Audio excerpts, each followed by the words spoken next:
Welcome back to Studio 5. This week we're empowering women to offer their very best support to the men in their lives. It's a mini-series dedicated to building up better husbands, men, and fathers. And today we turn the spotlight on new dads. Women naturally get a lot of attention when a new baby enters the picture, but my next guest says dads go through a great deal of change and transition as well. Therapist Kristin Hodson is the owner of the Healing Group. She's identified 5 ways women can better support these new dads. Is this the forgotten group when babies come into the scene? Yeah, I mean, you have new baby, new mom, and when I say new, I don't just mean it's the first time they've ever had a baby. Each time you have a baby, you've never been a mom of 2 or 3 or 4, and so dads have that same adjustment. So whether this is their first baby ever or their 4th baby, they're having to adjust to a whole new family dynamic. You say better support can be as simple as just asking one question to the dad in your life. How are you doing? Simple. Simple. Because think about it. When you have a new baby, how's the baby eating? How's the baby sleeping? How's the mom? How is the birth? How's she feeling? Yes, there's all those questions. And even asking the dad, how are you doing about non-baby related stuff? It can be simple, like, how's work going? How are things going, so he can talk about himself and just connect? And they almost, sometimes men, I think, need that invitation to do so. Women are so good about jumping in and just throwing our emotions and whatever is happening in our life out on the table, and men almost need that invitation. Yeah, and I think sometimes they're like, oh, how am I doing? And it gives them a chance to check in with themselves, which can just be, just that one question can be really supportive. You say women, too, can afford to be maybe a little more patient with his way of doing things, his style. Yeah, I think we have our idea of what doing things just right looks like. This is how we nurture, this is how we take care of a baby. But there's an old movie called Mr. Mom with Michael Keaton. And the way that he changes a diaper, he comes out with his goggles on, he's got his yellow gloves on, and he's got a nose plug. And he changes that baby's diaper, and it's so in his own way. And the more that we can encourage dads to do it their way, the more that he'll want to participate as a partner and engage as these parents. He's getting the diaper changed. It may not be how we do it. We're like singing and tender, but he's doing it.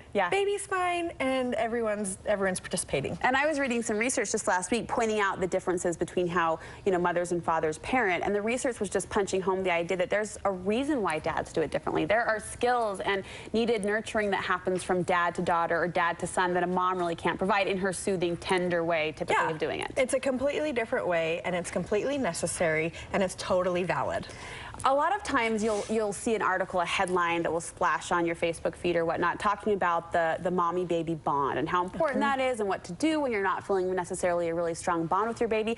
I honestly had never stopped to think about how that daddy-baby bond develops. My husband, it takes him a little bit of time to connect. And the way that he'll connect with our babies is he'll sit down and watch a soccer game with them and tell them everything that's going on with the soccer game and become like the commentator. And I mean, moms have 9 months to kind of start bonding and connecting and just getting in that mind space. Dads come out and they meet their child and they're like, okay. For some it may be love at first sight, and for some it just may take some time, and so you need to give them some space. It may be that they're introducing them to the music that they like, or that they're dancing with them in the kitchen. But whatever that bonding looks like, give them space to bond and give them time. Don't be frustrated if they're not like, oh, the baby's here and I'm gooing all over them the minute they're born. That's typically not what happens. There's a little bit of a curve. So even months down the road, it can be.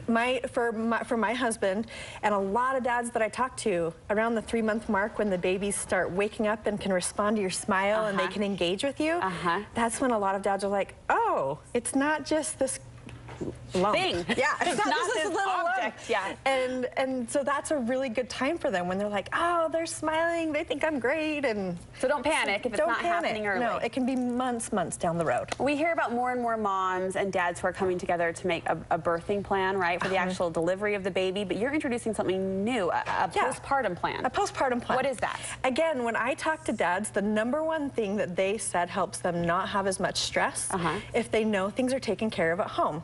So while you may be planning the birth and the nursery, what are you going to do after the baby comes? Who's going to be responsible for what? What's going to happen with the kids? What about meals? Do meal ferries need to be coordinated?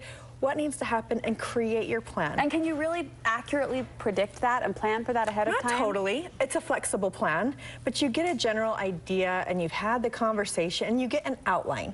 You get somewhere where you're like, okay, we need to revisit this part of our plan because some things have changed up, but you've at least put something out there where most people just jump right into it and wing it, and then that can create some mom-dad tension.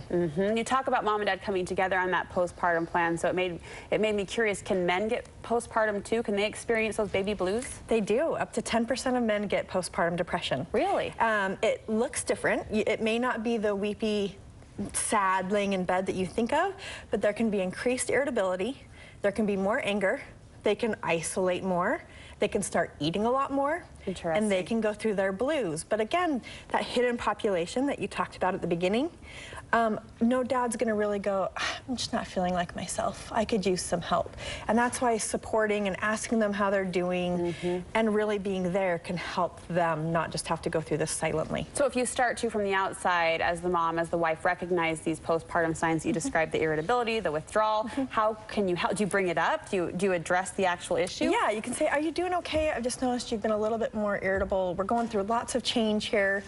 And there's a really great website called postpartummen.com. Okay. Gives tons of information, lots of ways to approach men in a way that they may not, so they don't get necessarily defensive or that they're approachable. We hear about premarital counseling. Do you do any pre-baby counseling? We do. Can that come in handy? It absolutely can. Again, it just helps having a conversation, getting couples on the same page, and really trying to figure out what this new transition and phase of life is going to look like. So helpful. Great insight. If people do want to engage in kind of a third party, bring in a third party to have that conversation, how can they get a hold of you? If they go to thehealinggroup.com, that's got all of our contact information and they can make an appointment. Awesome. Great talk, Kristin. Thank you so much.